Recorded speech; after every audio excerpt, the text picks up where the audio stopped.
저희가 출애굽기 드디어 시내산에서 언약을 맺는 일까지 저희가 살펴봤습니다. 참 인생을 표현하는 일들이 많죠. 여러 가지 표현들을 합니다. 나그네다, 항해다, 마라톤이다, 아니면 등산과 같다. 어떤 사람들은 사막을 지나는 것에 비유할 수 있다. 저희가 연극에도 비유하기도 하죠. 그런데 아마 제가 좋아하는 표현을 이야기한다면 인생은 집 짓는 거에 비유하는 것이 가장 적합한 것 같습니다. 태어나면서 집에 기초를 놓고 스스로 자기의 인격을 쌓아가면서 자라면서 기둥을 세우고 벽을 세우고 그리고 지붕을 얹고 또 세상의 많은 세파에 또 부서지기도 하고 깎이기도 하고 그런 생활을 하면서 결국 하나의 인격체로 완성된 집으로 지어가는 것이죠.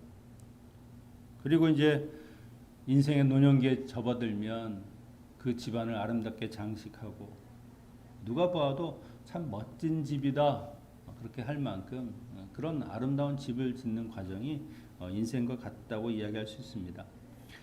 성도의 신앙의 여정도 집을 짓는 거로 표현할 수 있죠. 처음에는 아무런 믿음도 없고 뭐 하나 있는 것 제대로 된 것이 없어 보이는 것 같아도 시간이 지나가고 신앙생활을 계속 하다 보면 그것이 형태를 갖추고 나중에는 세상의 세찬 바람과 비와 그런 추위를 견뎌낼 수 있는 그런 든든하고 안락한 집이 이루어지는 것을 볼 수 있죠.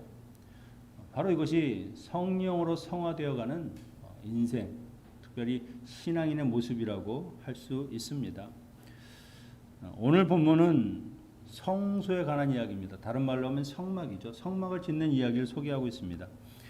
이스라엘 백성들이 출애굽해서 하나님과 시내산에서 언약을 맺고 하나님께서 주신 두 가지가 있다고 했죠. 하나는 율법입니다.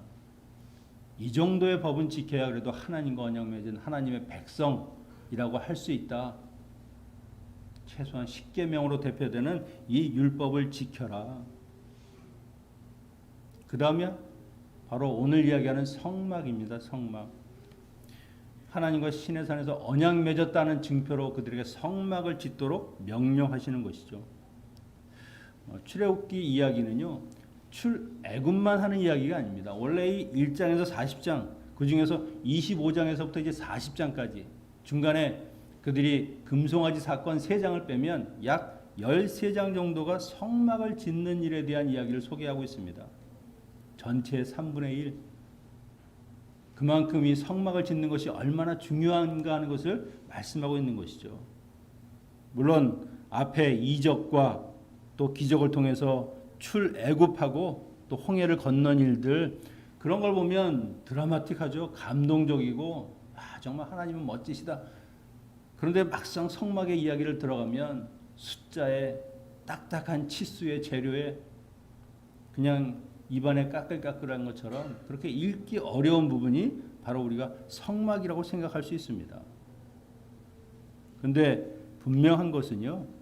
이 성막이라고 하는 것은 우리의 인생과 굉장히 밀접하다는 겁니다. 성막을 제대로 알면 정말 하나님의 백성, 하나님의 성도라고 하는 것이 어떤 의무와 어떤 삶을 살아야 하는 것을 우리에게 보여주는 것이죠. 과연 성막의 그 의미가 무엇인가, 우리에게 어떤 삶을 살라고 하시는가 하는 것을 오늘 같이 이야기를 나눠보고자 합니다. 하나님께서는 언약 맺은 백성과 이제 동거하시는 것이죠. 함께하는 겁니다. 그들과 함께 거하시기를 원하셨습니다. 하나님이 거하시려고 하면 하나님의 처소가 있어야 되죠. 그래서 성소, 성막을 지으라고 하는 겁니다. 그 성막에 하나님이 임재하시고 거기에서 그들에게 명령하시고 말씀하시고 그래서 친히 그들을 인도하신다는 것이죠. 광야길을 지나는 것이기 때문에 이것은 정착되어 있는 것이 아닙니다. 언제든지 그들이 다시 분리해서 또 이동했다가 다시 또 조립할 수 있는 그런 이동식 장막을 지었습니다. 하나님은 그곳에 친히 임하시는 것이죠. 하나님께서 이 성막을 지었다고 하는 것은요. 그곳에서 그들과 만나고 친교하고 교제하고 그들의 삶에 깊숙이 개입하는 것을 의미하는 겁니다. 출애굽한 목적은요, 노예 해방을 선언하는 것으로 끝나는 것이 아니라는 것이죠. 하나님의 임재 안에 거하며 예배하는 공동체로, 그리고 이제 약속의 땅으로 순종하며 나아가는 그런 삶을 사는 것, 그런 공동체가 되는 것을 하나님이 원하시고 계시는 겁니다. 어찌 생각하면 온 우주 만물을 다스리시는 그 하나님께서 성막이라 봐야 몇 평 되지 않는 아주 조그만 그 공간에, 그것도 지성소 안에 임하시고 거기를 하나님의 처소를 삼으신다. 이것은 인간에 대한 그 사랑이 없으면 불가능한 겁니다. 여러분, 우리가 집을 늘렸다가 줄이는 것 누가 할 수 있겠습니까? 불편하죠. 욕실이 3개, 4개 되었다가 어느 날 한 욕실을 가지고 같이 쓴다.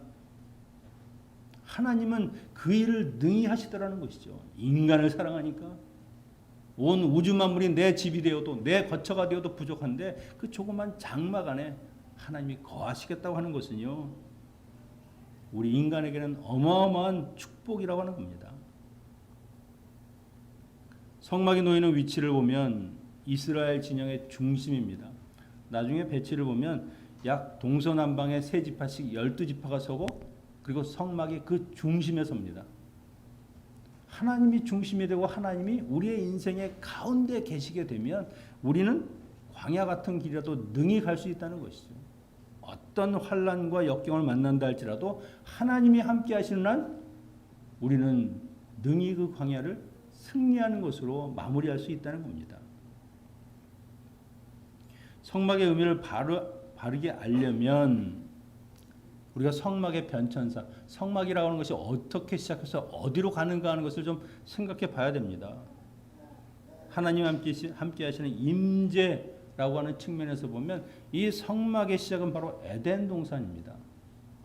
에덴 동산은 하나님께서 온 우주를 창조하시고 특별히 에덴이라고 하는 곳을 지으셔서 그곳에 인간을 창조하셔서 그들을 그 에덴 동산, 즉 하나님이 지으신 그 피조 세계를 모두 다스리고 통치하는 하나님의 대리 통치자로 삼았습니다. 그곳에 거닐기도 하시면서 아담과 하와를 만나서 이야기하시고 하나님의 임재로 충만했던 곳이 바로 이 에덴 동산입니다. 평강과 안식이 있는 곳. 근데 그곳을 인간의 죄로 말미암아 결국 쫓겨납니다. 하나님과의 교제가 단절되었죠. 그리고 어느 날 하나님께서 아브라함을 부르십니다. 아브라함을 통해서 너에게 큰 민족을 주고 너에게 가나안 땅이라고 하는 적과 끌리는 약속의 땅을 주어서 너로 복의 근원이 되게 하시겠다. 그렇게 약속하시죠. 그래서 애굽을 통해서 애굽 안에서 하나님께서 이스라엘 민족을 그 70여 명에서 200만 명이나 되는 큰 민족을 만들어 주십니다. 그리고 그것을 출애굽시키시고 시내산에서 언약을 맺으시고 에덴 동산에서 아담과 하와를 만나셨듯이 이제는 성막이라고 하는 것에서 인간과 다시 동행하시고 만나주시겠다고 하는 것을 선포하시는 것이죠. 인간의 타락으로 잃어버렸던 그 교제, 그 화평을 바로 이 성막에서 드디어 회복하게 된다는 겁니다. 그리고 광야를 지나온 성막은 이제 성전으로 정착하게 되죠. 다윗이 하나님의 전을 짓겠다고 소망했는데 그 아들 솔로몬 때 그것을 이루어 주십니다. 솔로몬 성전, 그것이 바로 제1성전입니다. 하나님의 그 장막에 있던 언약궤가 그 성전으로 이동해서 이제는 성전이 이스라엘 민족의 중심이 되는 것이죠. 7년 동안을 이 성전의 그 대공사를 그렇게 이루었습니다. 근데 그 솔로몬 성전이 어떻게 됩니까? 또다시 인간의 죄로 무너집니다. 우상 숭배로 바벨론에게 짓밟히고 성전에 있는 기물도 다 빼앗기고 그 안에 금도금한 모든 것까지 그냥 다 그들이 가지고 가게 되는 것이죠. 성전은 무너지고 백성들은 포로가 되고 성전을 하나님의 임재 처소라고 했습니다. 성전이 유지되고 하나님과의 관계가 계속 지속되는 것은 다른 것이 없죠. 하나님의 그 언약을 백성들이 지킬 때 언약을 지키고 순종하는 자에게만 하나님의 임재와 성전이 함께하는 것이지 순종하지 않고 불순종하는 자에게는 그 복마저 없어진다는 것이죠. 내가 아무렇게 살아도 하나님은 나와 함께 하신다? 글쎄요. 하나님은 절대 죄가 있는 인간과 함께 거하실 수가 없다는 겁니다. 하나님이 없으면 건물이죠. 빈 껍데기에 불과한 겁니다. 하나님이 그들에게 은혜를 베푸십니다. 바사왕 고레스를 일으켜서 다시 고향으로 돌아가서 성전을 지어라. 그래서 총독 스룹바벨과 학사 에스라 그들이 해서 지은 바로 이 제2성전인 스룹바벨 성전이 지어집니다. 솔로몬 성전에 비하면 너무나 초라하죠. 아마 그걸 본 사람들이 옛날에 그 솔로몬의 영광을 보았던 사람이 있다고 하면 아마 눈물을 지었을지 모르겠습니다. 그런데 학개 선지자가 그러죠. 초라해 보이냐? 하나님의 영광은 솔로몬 성전에 못지않다. 하나님의 영광과 하나님의 임재가 가득하면 성전은 그것으로 된 겁니다. 사이즈가 어떻고 모양이 어떻고 금이 발라졌느냐 아니냐 그건 상관이 없다는 것이죠. 그들이 온 힘을 다해서 지은 그 성전을 하나님이 기뻐 받으셨습니다. 그런데 그것도 오래가지 않습니다. 로마의 폼페우스에 의해서 주전 62년에 성전 안에 그 지성소까지 회파되는 그런 유린을 당하게 되고요. 나중에 헤롯이 들어서면서 헤롯이 유대인들에게 좀 잘 보이기 위해서 이 성전을 다시 확장해서 아마 역대로 가장 아름답고 크게 그 성전을 지었습니다. 헤롯 성전 바로 제3성전입니다. 아무리 크고 웅장하면 뭐합니까? 거기에 예배하는 사람들이 하나님에 대한 사랑도 없고 관심도 없고 외식과 그저 성전이라고 하는 것을 그냥 돈 버는 도구로 사용하니까 AD 70년에 로마의 티토 장군에 의해서 완전히 무너지죠. 지금은 이슬람 성전이 거기에 지어져 있습니다. 주님이 성전 파괴될 것을 미리 말씀하셨는데 마태복음 24장 2절에 보면 돌 하나도 돌 위에 남지 않고 다 무너뜨리리라. 결국 그렇게 하나님의 성전이라고 하는 것이 인간이 그것을 제대로 지킬 수 있는 그 삶이 제대로 하나님의 예배하는 자로 살아가지 못하니까 결국 다 무너지고 마는 겁니다. 그런데 하나님의 임재 상징이라고 하는 하나님이 함께 하신다고 하는 것은 바로 임마누엘이라고 하는 것을 우리가 알 수 있죠. 바로 예수 그리스도 우리와 함께 하시는 성육신을 하신 그 그리스도가 사실은 참된 성전입니다. 그래서 이 성막은 예수 그리스도의 그림자죠. 예수 그리스도를 보여주는 겁니다. 앞으로 저희가 성막의 기구들을 묵상하면서 그리스도와 얼마나 밀접한 그런 관계가 있는지를 살펴보겠습니다만은 성막이 궁극적으로 가리키는 것은 바로 예수 그리스도라는 것이죠. 요한복음 2장에서 주님이 성전을 정화하십니다. 하나님의 집, 기도하는 집, 거룩해야 할 그 성전이 그저 장사치들의 장사꾼 그 장소로 바뀌는 것이죠. 그냥 예물, 제물 드리는 그 소와 양 그것을 거기서 팔면서 환전을 하면서 결국 종교 지도자들의 돈벌이 수단으로 타락해 버렸습니다. 주님이 상을 띄어푸시고 그들을 내쫓으시고 그때 유대인이 이렇게 묻습니다. 이런 일을 행하는 것은 무슨 표적을 보이려고 하는 거냐? 주님이 대답하시되 너희가 이 성전을 헐라 내가 사흘 동안에 일으키리라. 아니 46년 동안 지은 이 성전을 내가 무슨 수로 사흘 만에 일으키냐? 거기 이렇게 말씀하시죠. 예수는 성전된 자기 육체를 가리켜 말씀하신 것이라. 주님이 성전된 그런 분이시라는 겁니다. 요한복음 1장 14절에 보면 말씀이 육신이 되어 우리 가운데 거하시니 우리가 그의 영광을 보았다. 이 거하신이라고 하는 말이요. 텐트를 치다 장막을 치다라는 겁니다. 하나님이 성육신하셔서 우리 가운데 이 성막 장막을 치고 우리와 동행하신 것. 그래서 그것이 육신이 된 그리스도가 바로 성막이라고 하는 것이죠. 주님은 말씀대로 사흘 만에 부활하십니다. 모든 율법을 완성하시고 이제는 구약의 그 제의적인 종교 이것은 끝났습니다. 시공을 초월해서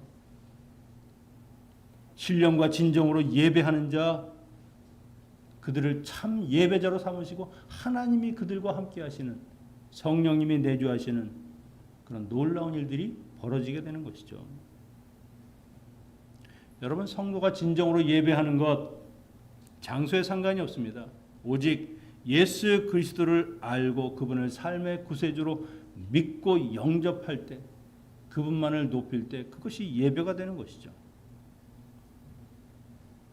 이 성전된 그리스도가 그 다음에는 그리스도의 죽으심과 부활을 믿는 성도들의 몸에 주의 성령으로 거하시죠. 성도가 하나님의 임재가 가득한 성전이 되었습니다. 여러분 그래서 실질적인 성전의 의미는요. 바로 하나님의 교회 그리고 성도들인 우리들이 하나님의 성전이라는 것이죠. 하나님께서 성막을 지으실 때 아마 우리가 하나님의 성전된 사람이라고 하는 것을 생각하시고 그 성막을 지으라고 말씀을 하셨을 겁니다. 고린도전서 1장 2절에 고린도에 있는 하나님의 교회 곧 그리스도 예수 안에서 거룩하여지고 성도라 부르심을 받은 자들과 교회 그리스도 예수 안에 거룩하여진 성도들을 말하죠. 고린도전서 3장 16절에서 이렇게 이야기합니다. 너희는 너희가 하나님의 성전인 것과 하나님의 성령이 너희 안에 계시는 것을 알지 못하느냐. 하나님의 성령이 우리와 함께 하시고 하나님이 우리 안에 내주하시고 임재하시면 그것이 곧 성전이라고 하는 겁니다. 성전의 가장 큰 의미는 무엇인가? 하나님이 거하시는 하나님의 처소. 내 안에 성령님이 거하셔서 내 안에 모든 불순물들이 제하여지고 하나님의 임재가 가득하고 거룩해지면 그것이 곧 정결한 성전이 되는 것입니다. 여러분 우리가 성전이 된다고 하는 것은 기적적인 일이죠. 불가능한 일입니다. 사실은. 오직 주님께서 십자가를 지시고 우리의 죄를 대속하심으로 그리고 부활하셔서 우리가 하나님의 거룩한 성전으로 지어가는 사람들이 되게 만들어 주셨기에 가능한 것이죠. 우리는 에베소서 2장의 말씀처럼 예수 그리스도와 그 선지자들과 사도들과 그 터 위에 세우심을 입은 자들, 예수 그리스도를 모퉁이 돌로 해서 서로 연결되고 지어져가는 그런 하나님의 처소가 되어가는 사람들이라고 하는 겁니다. 여러분 이 일은 성령님이 하십니다. 하나님이 하시죠. 우리는 마침내 하나님의 성전, 거룩한 성화된 사람이 될 것입니다. 왜? 하나님이 하시니까. 좀 그런 상상을 했으면 좋겠습니다. 내가 하나님의 거룩한 성전이 되어가고 성화된 사람이 되어가고 나의 인품과 모든 것이 그리스도의 그런 향기를 낼 수 있는 그런 사람으로 살아가는 그런 모습을 좀 상상했으면 좋겠습니다. 아무도 그런 일은 바라지도 않죠. 그런 게 어떻게 되겠어요? 결국 이 성전은요. 하늘의 성전으로 완성되게 될 것입니다. 계시록 21장에 성 안에서 내가 성전을 보지 못하였으니 이는 주 하나님 곧 전능하신 이와 및 어린 양이 그 성전이심이라. 그 성은 해나 달의 비침이 쓸데가 없으니 이는 하나님의 영광이 비치고 어린 양이 그 등불이 되심이라. 결국 하나님이 성전이시고 예수 그리스도가 성전이십니다. 오늘 본문으로 돌아와서 그럼 성전은 어떻게 지어져야 하는가 하는 것을 말씀하십니다. 1절 2절에 보면 여호와께서 모세에게 말씀하여 이르시되 이스라엘 자손에게 명령하여 내게 예물을 가져오라 하고 기쁜 마음으로 내는 자가 내게 바치는 모든 것을 너희는 받을지어다. 백성들이 기쁜 마음으로 자원하여 드리는 예물로 지어지는 것이 성전이라는 겁니다. 3절에서 7절까지 보면은 예물의 목록이 금, 은, 보석 그것뿐만이 아니죠. 실, 향료, 일상생활에 쓰이는 모든 물건들이 다 거기에 들어가 있습니다. 이것은요, 하나님께 드릴 예물이 꼭 금, 보석만이 아니라는 겁니다. 내가 가진 것이면 되는 겁니다. 내가 드릴 수 있는 것, 뭐 빛을 내어서 금을 바친다고 하나님께서 기뻐하신다는 것이 아니죠. 성막은 금으로만 지어지지 않습니다. 조각목도 필요하고요, 거기에 실도 필요하고 때로는 가죽도 필요하고 여러 가지 우리가 바치는 많은 것들이 조합이 돼서 그것이 성막이 되는 것이죠. 다양한 재료, 위치에 따라서 특색에 따라서 그렇게 사용돼야 한다는 것입니다. 남들이 보기에 가치 없어 보인다고 그것이 가치 없는 것이 아니죠. 내가 마음으로 기쁘게 드리기만 하면 하나님이 기뻐 받으시는 겁니다. 가난한 자의 예물이라고 하나님께서 업신여기지 않으시죠. 과부의 두랫돈이라도 괜찮습니다. 하나님이 원하시는 것은 예물보다 마음이라고 하는 겁니다. 마음. 여러분, 사람이 가장 어려운, 얻기 힘든 것이 있다고 하면 바로 사람의 마음일 겁니다. 뭐 힘으로 땅은 정복할 수 있고 노력하면 뭐 집은 얻을 수 있을지 모르지만 사람의 마음은 이게 돈이나 물질 갖고 되는 것이 아니라는 것이죠. 하나님이 자기 백성들의 마음을 얻기 위해서 얼마나 정성을 다하십니까? 모든 걸 다 주셨습니다. 그런데도 목이 굳고 완악한 이 백성들, 아무리 하나님이 말씀하셔도 듣지도 않고 보지도 않고 자기 원하는 것만 합니다. 여러분, 여러분의 마음을 하나님께 드려보십시오. 그러면 하나님이 정말 여러분의 인생을 가장 복되게 하여 주실 것입니다. 그분을 경청하고 그분이 원하는 대로 살아간다고 하면 하나님이 못할 것이 무엇이겠습니까? 출애굽기 35장에 가면은요, 이 백성들이 하나님께 자원해서 정말 많은 물건들, 여기에 있는 것들을 다 드리는데 마음이 감동된 모든 자와 자원하는 모든 자가 와서 회막을 짓기 위한 예물을 다 바칩니다. 얼마나 많이 바치는지 나중에 모세가 이제 그만 갖고 와도 된다, 충분하다, 그럴 정도로 그들이 하나님 앞에 갖고 왔습니다. 그들의 마음을 활짝 열고 하나님께 드렸다는 것이죠. 기쁜 마음으로. 그런데 어떻게 이 사람들이 기쁜 마음으로 자원하여 하나님께 예물을 드리게 되었습니까? 바로 그 앞에 있는 사건이 하나 있는데 바로 금송아지 사건입니다. 모세는 하나님의 그 시내산에 올라가서 40주야를 하나님과 함께 이 성막 짓는 것, 하나님의 율법, 그것을 보고 하나님과 함께하는 정말 그 고난의 시간을 보내고 있는데 모세가 내려오는 게 더디니까, 야, 우리가 모세 믿고 있다가 이거 잘못하면 여기서 죽을 수도 있겠다. 우리가 애굽에서 섬겼던 그 신 있지 않냐? 금으로 만든 송아지를 만들어서 이게 하나님이다. 제사를 지냅니다. 하나님께 한다고 하지만 결국 금송아지에게 하는 것이죠. 하나님이 심판하시는 엄중한 벌을 내리시는데 결국 모세의 간곡한 기도로 그것을 하나님께서 다시 바꿔주시죠. 그리고 그들과 함께 또다시 동행하시는 일을 하십니다. 여러분, 하나님의 은혜로 그들이 다시 살아난 겁니다. 다시 언약 백성이 되었습니다. 그러고 나니까 그 마음속에 감동이 넘치죠. 은혜가 넘치죠. 하마터면 내가 죽을 수밖에 없었는데 언약을 깨트렸으면 피의 언약이니까 피로 갚아야 하고 내 죽음으로 갚아야 하는데 하나님께서 그것을 용서해 주셨다는 겁니다. 우리도 똑같이 은혜 받은 사람 아닙니까? 그리스도의 십자가의 은혜로 죽음에서 생명으로 옮겨지고 나라가 바뀌고 신분이 바뀌고 이제는 종이 아니라 하나님의 자녀가 되는 그런 놀라운 은혜를 받았는데 영원한 생명을 받은 우리가 이보다 더한 은혜가 어디 있습니까? 근데 이게 양이 안 차는 겁니다. 마음에 안 드는 겁니다. 뭔가 손에 잡히고 뭔가 좀 내 생활에 실제적인 도움이 되는 것이 있어야 되는데 영생, 축복, 은혜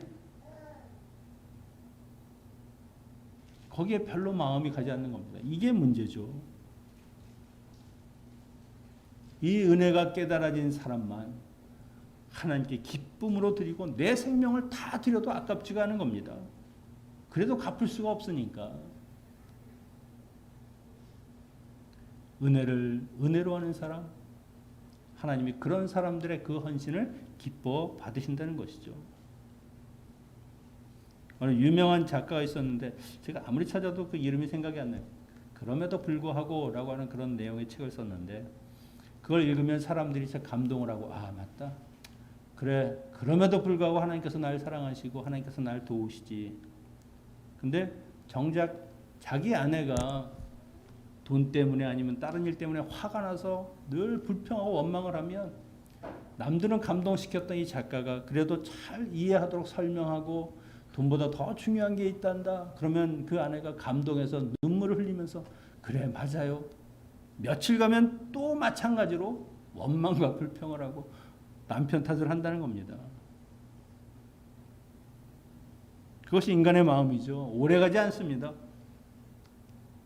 결국 우리는 늘 주님과 함께하는 그런 삶을 살아야 할 때 가능한 것이죠. 말씀도 읽고 예배도 드리고 과연 내가 누구인지 하나님이 누구신지를 알아야 우리가 하나님의 언약과 은혜 안에 살아갈 수 있는 겁니다.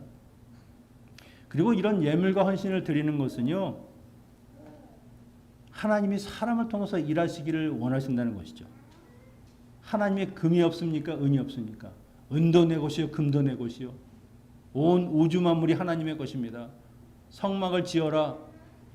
뭐 요즘 돈으로 따지면 한 20만 불, 한 2억, 3억 정도 되는 그런 돈이라고 하는데 하나님이 그거 주시면서 재료마다 다 만들어 주시고 자 너희는 짓기만 해라 이렇게 안 하셨다는 겁니다. 성막이 의미가 있는 것은 사람들의 그 마음으로 드린 헌물과 그들의 손으로 직접 지어지는 것 그것을 하나님께서 받으시기 원하시는 것이죠. 하나님은 여러분과 나의 그 헌신, 우리의 손, 우리의 마음이 들여진 우리의 정성이 있는 것을 원하시는 겁니다. 그렇다고 너 아니면 절대 안 돼가 아니죠. 너였으면 좋겠다는 겁니다. 내가 안 한다고 하면 다른 누군가를 통해서 일을 하시겠죠. 여러분 하나님의 일에 쓰임 받는다는 말을 자주 하는데 정말 하나님의 일에 쓰임 받는 것보다 중요한 것은 없습니다. 기회라는 것은 항상 있지 않습니다. 우리가 일할 수 있는 힘이 있을 때는 마음이 없어서 못하고 정말 일하고자 하는 마음이 있을 때는 건강이 허락해서 못하고 허락하지 않아서 못하고 불러주실 때 기회를 주실 때 여러분 놓치지 마시고 하나님께 우리가 헌신해야 되는 겁니다. 나중에 남는 것이 무엇이 있습니까? 다른 세상에 아무것도 섬겨봐야 결국 무의미할 뿐입니다. 오직 하나님과 함께한 시간 하나님과 내가 나눴던 그 이야기들만 우리의 인생에 남는 거죠.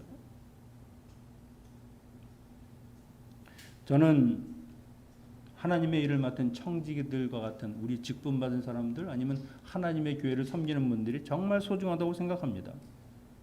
매주일마다 교회에 나와서 봉사하고 섬기고 뭐 이렇게 아름다운 꽃으로 이 색깔 오늘 굉장히 예쁜 난 지금 봤습니다. 죄송합니다.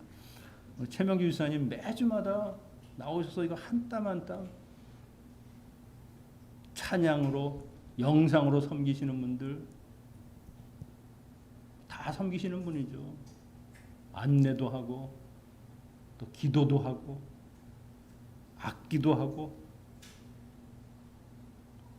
여러분 이런 분들이 하나님의 헌신된 일을 한다는 겁니다.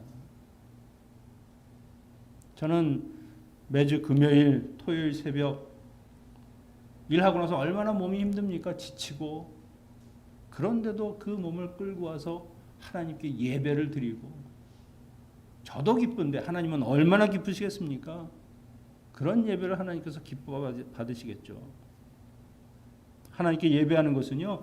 하나님의 보좌 앞에 나가서 그분과 친밀한 관계를 누리면서 영적인 복과 은혜를 우리가 받는 것이 바로 예배드리는 겁니다. 하나님께만 드리는 것이 아니고요. 그 예배를 통해서 우리도 하나님의 충족된 은혜를 누리게 된다는 것이죠.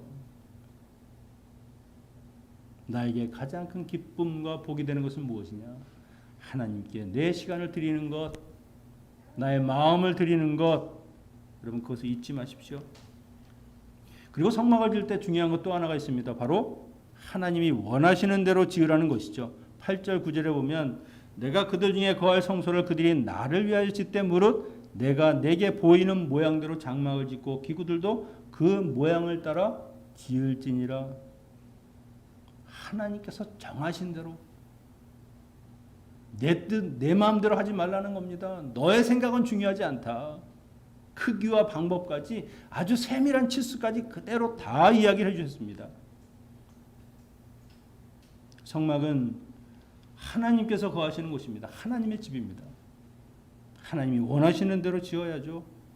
거기에서 이스라엘 백성들과 교제하고 친교를 하고 하나님의 명령을 내리시는 곳이기 때문에 하나님 뜻대로 지어야 하는 겁니다. 인간적인 나의 생각, 이렇게 하는 것이 더 좋아 보이는데 저렇게 하는 것이 훨씬 나을 것 같은데 그런 것 섞지 말라는 겁니다. 완전한 순종을 요구하는 것이 성막을 짓는 겁니다. 시내산에서 40일 동안 모세에게 보여주셨습니다. 이렇게 지어라. 가로 세로 얼마. 나중에 실제로 지을 때 모세가 하나님의 말씀에 순종해서 그대로 지었습니다. 참 대단한 겁니다. 저는 이 모세라고 하는 리더도 물론 하나님이 더 위대하시지만 그 말씀에 그대로 순종하는 것, 하나님이 그의 눈에 보기에 정말 반할 정도로 그런 분이시니까 순종했겠지만 39장 40장의 성막을 건설할 때 거기에 반복되는 말이 있습니다. 명령하신 대로 39장에 8번, 40장에 8번, 16번을 명령하신 대로 내가 했습니다라고 그가 이야기하고 있죠. 잘하는 것보다 중요한 것은 말씀한 그대로 하는 것이 더 중요한 겁니다. 하나님의 원하시는 대로 하는 것, 그것이 가장 좋은 것이라는 것이죠. 사람이 실수할 때 어디서 합니까? 잘하려고 하다가 실수합니다. 인간적인 욕심이 있으면 실수하게 되는 것이고요. 내 뜻과 내 힘이 들어가는 것이 잘하는 것이죠. 인간적인 것은 아무리 좋아도 아무리 보기 좋아도 결국 하나님에게는 불순물밖에 되지 않는 것이죠. 내가 말한 대로 해라. 내가 이야기하고 명령하고 내가 말하는 그대로를 지켜라. 그것이면 충분하다라고 말씀하는 겁니다. 하나님이 이스라엘 백성들에게 바라는 것 단 한 가지라고 말씀드렸죠. 하나님을 섬기는 것. 결국 하나님은 이 성막이 완성되도록 그들을 도우십니다. 이스라엘 백성들이 그 삶의 중심에 하나님을 놓고 하나님의 말씀에 따라 순종하며 살아가기를 원하시는 그 하나님이 결국 이 성막을 하나님의 말씀대로 지어 가시는 겁니다. 여러분, 성도는 하나님의 성전된 사람입니다. 하나님이 우리의 삶의 중심에 있는 사람이죠. 하나님의 성령으로 하나님의 임재로 충만한 사람들, 하나님이 내 중심에 있고 나의 주인으로 내가 모시고 살면 그 다음은 하나님이 이루어 가신다고 하는 겁니다. 저는 우리가 이 열망, 이 소망을 가지고 살았으면 좋겠습니다. 나는 성전으로 지어진다, 지어졌다. 하나님이 그렇게 하실 것이다. 우리는 다 그리스도 안에서 아름다운 성전으로 지어진 사람들입니다. 내가 하나님의 뜻에 순종하여 가기만 하면 어느 날 누가 보아도 아름다운, 누가 보아도 탐낼 만한 그리스도의 풍성한 그 인격을 갖춘 하나님의 백성들이 될 것입니다. 여러분, 여러분의 마음을 들이십시오. 그리고 여러분을 통해서 일하시는 그 하나님이 말씀하는 대로 그렇게 순종하는 것이 우리가 진정한 성전으로 살아가는 하나님의 자녀가 되는 것입니다. 이 복을 우리 모두 누리시기를 축원합니다. 기도하겠습니다. 아버지 하나님, 우리를 성전 삼으시고